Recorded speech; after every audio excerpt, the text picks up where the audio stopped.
Bueno, moi bo día a todos e a todas. Gracias, como cada venres, por asistir a esta rolda de prensa, na que paso xa a informar dos asuntos que vimos de aprobar na Xunta de Goberno recén celebrada. Precisamente aprobamos hoxe a adxudicación por un importe de máis de 600.000 euros dos últimos lotes do contrato para o suministro de equipamentos e servizos tecnolóxicos que a Deputación de Lugo vai a proporcionar de xeito gratuito aos 52 concellos da provincia que decidiron voluntariamente adherirse ao programa Impulsa TIC.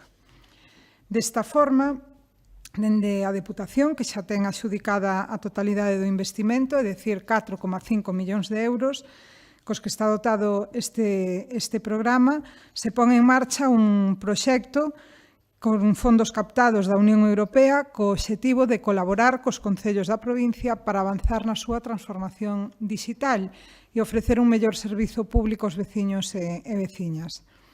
Concretamente, adxudicamos o lote 1 adicado ás ferramentas de accesibilidade sobre web municipal.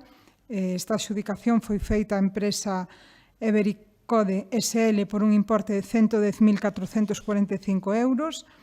Tamén adxudicado xa o lote 2, que ten que ver cun chatbot integrado na web dos concellos. En este caso, a adxudicataria é a empresa Telefónica Soluciones de Informática e Comunicaciones de España por un importe de 393.231,77 euros. E, finalmente, o lote 3 de medidas para mellorar a transparencia financiera queda adxudicado á empresa Dynamic OpenGov Technologies SL por un importe de 102.850 euros.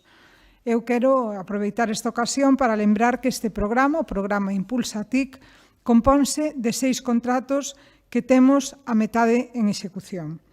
Entre outras cuestións, xa estamos realizando as auditorías nos 52 concellos adheridos e implantando tamén os servicios de integración de aplicacións nos concellos como o Néctor Padrón, que lle permite aos cidadáns sacar certificados dende a súa sede electrónica, ou o Connector Face, que permite automatizar a tramitación de facturas que se presentan nos concellos. Os outros 2 contratos que están adxudicados e que comenzarán a executarse nas vindeiras semanas son os que teñen que ver coa posta en marcha do sistema de videoplenos e tamén coa entrega de equipamento como poden ser ordenadores de sobremesa ou portátiles. Isto é todo o que fai relación a este importante programa para dotar tecnolóxicamente aos concellos da provincia de Lugo. E cambiando de asunto, infórmolles que hoxe aprobamos unha nova actuación para seguir mellorando a rede de estradas provinciais, neste caso na Mariña, o seu paso polo concello de Cervo. Trátase en concreto da adxudicación por un importe de preto de algo máis de 400.000 euros das obras de acondicionamento da estrada LUP 1503 á empresa Fevisa Vías e Obras SL. Esta é a vía que vai dende Río Cobo por Trasbar hasta Vilastrofe. E estes traballos, que contan cun prazo de execución de 9 meses, afectarán a case 3 kilómetros dende o inicio da estrada e ata o punto kilométrico 2,6. Consistirán na reapertura das cunetas, no ensanche en varios tramos da calzada ata chegar a cadar nalgún punto os 5,75 metros, casi 6, o que vai a permitir garantizar unha maior seguridade ao paso de 2 vehículos. Botarase tamén sobre a calzada unha base de zaorra para regularizar o firme e logo aglomerado en quente. Os traballos finalizarán coa sinalización e pintado mediante marcas viais reflexivas blancas. Neste caso, a empresa que resultou adxudicataria comprometeuse, ademais, a mellorar a actuación coa dotación de cunetas triangulares, revestidas e rebasables de 100 metros, aumentando o prazo de garantía en 3 anos por enriba do que estaba obrigada. Esta é unha actuación sumamente importante porque esta vía enlaza coa estrada provincial LUP 1502 e sirve como acceso a múltiples servicios porque a comarca comunica co Concello de Burela e, polo tanto, co Hospital Público da Mariña. Tamén con outros servicios como son os campos de fútbol da Granda, en Rúa, e o de Chá, en Vilastrofe, así tamén co Miradoiro de Monte Castelo, polo tanto, de vital importancia para esta comarca da Mariña e, concretamente, para o Concello de Cervo. En outra orde de asuntos, na Xunta de Goberno, tamén aprobamos adxudicar o contrato de patrocinio da 13ª edición da Volta Ciclista a España deste ano cunha colaboración económica de 40.000 euros á empresa Unipublic S.A. Gracias ás xestións que leva feitas o presidente da Deputación, la Vuelta volverá á nosa provincia nesta anualidade, no 2024. En concreto, día 30 de agosto, esta cita deportiva vai a percorrer a distancia entre a cidade de Lugo e os Ancares, nun percorrido de 171 kilómetros, cualificado como un percorrido de montaña. Esta é unha nova aposta por la Vuelta que facemos dende a Deputación e que supón un investimento en proxección do territorio a nivel nacional e internacional, en promoción turística, polo tanto, que vai a ter un retorno a curto e medio prazo enorme nesta provincia. Esta proba hai que ter en conta que moviliza a unhas 3.000 persoas, o que repercute de xeito directo na actividade da hostelería, do turismo e do comercio local. De feito, esta cita ciclista sitúase na élite do ciclismo mundial xunto ao Giro de Italia e o Tour de Francia, seguida por un público de máis de 400 millóns de persoas en arredor de 190 países, que é un grau de exposición mundial moi difícil de alcanzar de outro modo, sabendo ademais a promoción do territorio que fai la Vuelta mediante emisión da paisaxe dos territorios por onde transita o pelotón.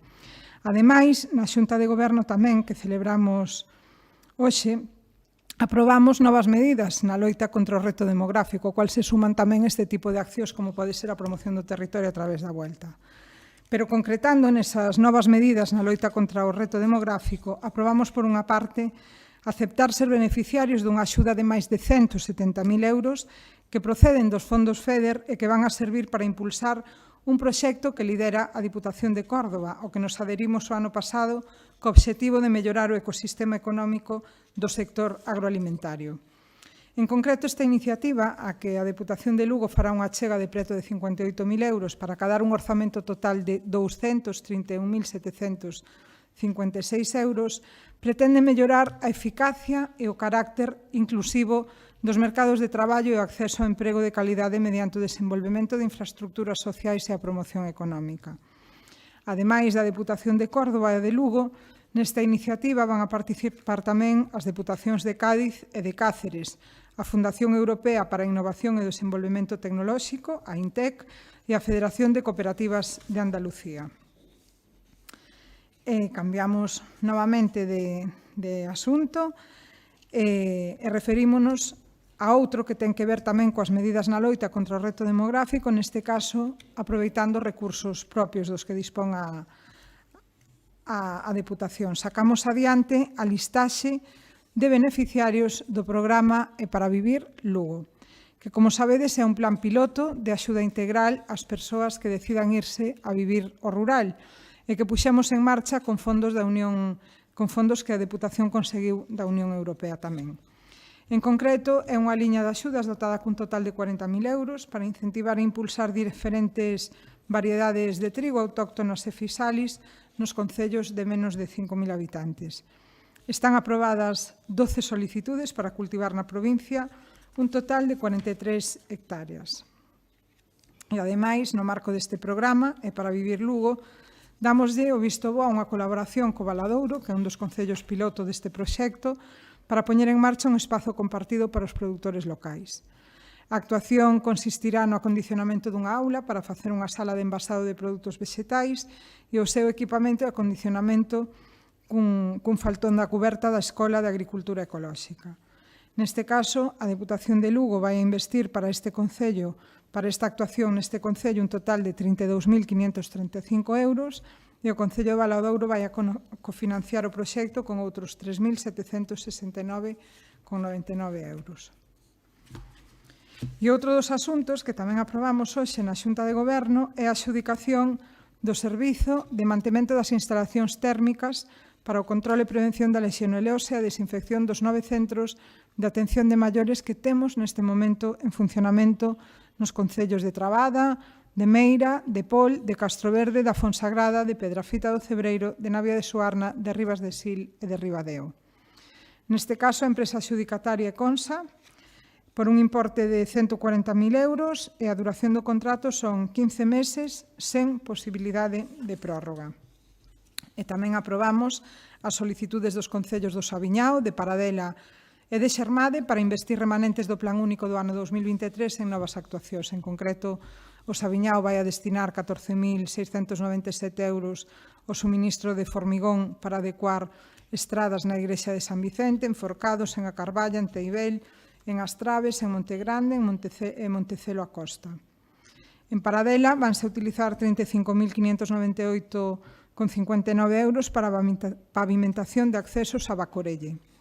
En Xermade destinaránse 28.309,47 euros a reparación de estradas en Casa Grande, Lugar Bello, Candamil, Lusada e en accesos ao campo de fútbol. E xa para rematar, infórmovos de que quedou aprobado o último trámite administrativo para o pago de 2 subvencións por un importe conxunto de case 10.000 euros a outras tantas entidades asociativas que resultaron beneficiarias do programa para a dotación e mellora de servizos comunitarios que impulsa a Deputación de Lugo.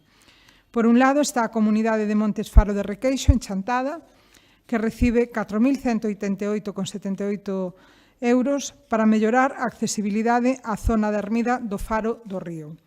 E, por outra banda, a Comunidade de Montes de Goián, en Sarria, que recibe 5.700 euros para a mellora do firme dos núcleos de Goián, Vilalence e Cabezares.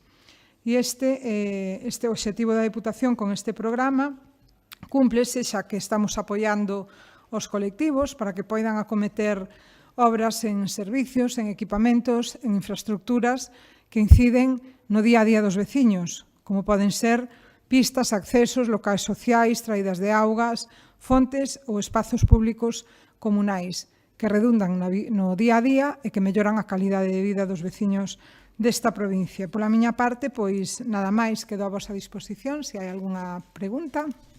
Non? Moi ben, pois moitas gracias. E bo fin de